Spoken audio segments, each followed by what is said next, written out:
Hey there, welcome to the Ingles table. I'm Smokey Joe Lasher, and today I'm going to show you how to make my Smokey Joe that I feature at my mobile kitchen at Twin Willows and Mars Hill. I got all the ingredients I need at my local Ingles, so let's get started.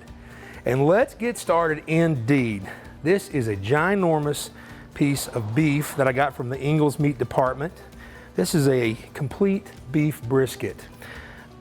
Not a lot of folks will cook this. I do these for what I do in Mars Hill. So I'm going to show you how I prepare this, but the recipe associated with this video at ingles-markets.com has a nice way to do a 5 to 6 hour brisket in your oven at home. So I would recommend you go to the website and take a look at that. But this is what I do. So I picked up a whole beef brisket from the meat department. It's a prime cut, it's really nice. On one side of a beef brisket, they have what's called a fat cap, not unlike a pork butt or something like that. So what I've done is I've trimmed that fat cap down to about 1/8 inch to 1/4 inch over top of it. On the top, what I'm going to do is I'm going to turn that down like this. And then we've got the other side, and I've trimmed that up just a bit. And I like to do mine Texas style, which is simply lots of salt and black pepper. Very liberal with your salt and black pepper. You can use a cracked black pepper. This is a coarse ground black pepper. This is the same thing that you would do with your oven cooked brisket when you go check out the recipe. Salt and pepper. If you'd like to add a little barbecue seasoning to that, you can. You can add whatever you like. If you like garlic, add garlic. When you do this in the oven, you're going to actually put your brisket in a roasting pan on a rack.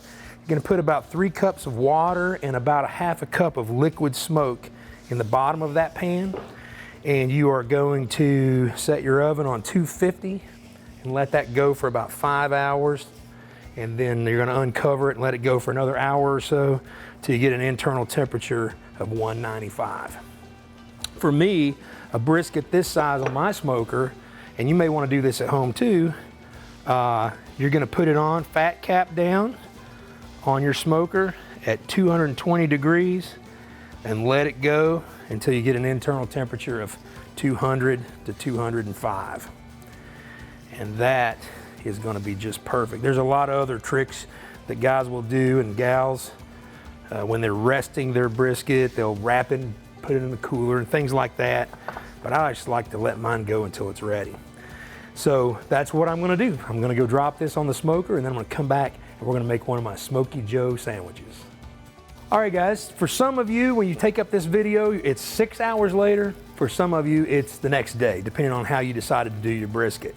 I let mine go. That brisket would take about 22 hours to perfection, let it cool off, and then I just chop this brisket. You know, a lot of folks like slice or whatever, but for this recipe, it's easier just to chop. It's a little more forgiving in case you overcook a little or whatever, but this is a great way to use the brisket. So I've got it chopped, and I've actually have this cooled down and ready to go in the sauce. So let's make the Sloppy Joe sauce that we use.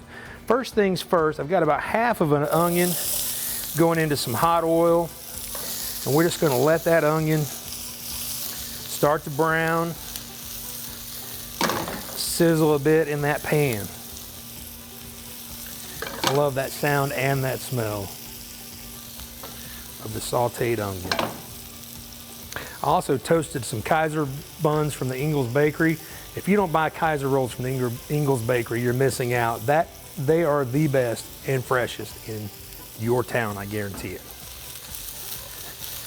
So we got just a couple minutes. We got this on low or high heat. Just, you know, you don't want to burn your onions. Once they start to soften and brown just a bit, we want to go ahead and start adding our other ingredients. We want to put about 1.5 cups, which is about 1/2 of one of these large cans of tomato sauce in with those onions. We're going to put some pickle juice in with those onions. We're going to come back. I've got some Worcestershire sauce. I've got some ketchup. I have got some brown sugar. I've got some onion powder. I've got some tomato paste. We're going to drop that right in there as well. And I've got some yellow mustard. And we're just going to start to give that just a good stir.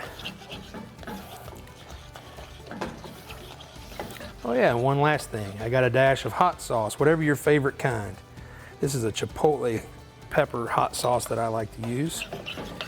We're gonna mix that in and let it simmer. Once this simmers for about 5 to 8 minutes, thickens up a little bit, it's gonna be ready to put the brisket in. All right, here we are. The sauce has been simmering for about 5 or 6 minutes, thickened up nicely. I'm gonna go ahead and cut the heat. I've got this brisket, like I said, I've already chopped this. We're gonna put it right in that sauce, just like so. And then we're gonna take our tongs and we're gonna just toss that in.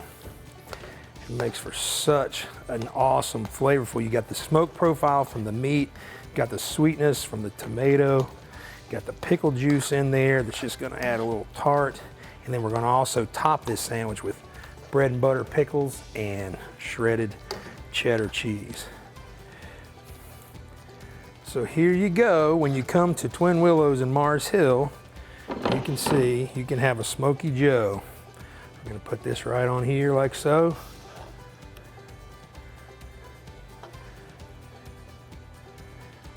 We're gonna take our cheddar cheese, just put it all over there. And then let's throw some bread and butter pickles all over the top of it.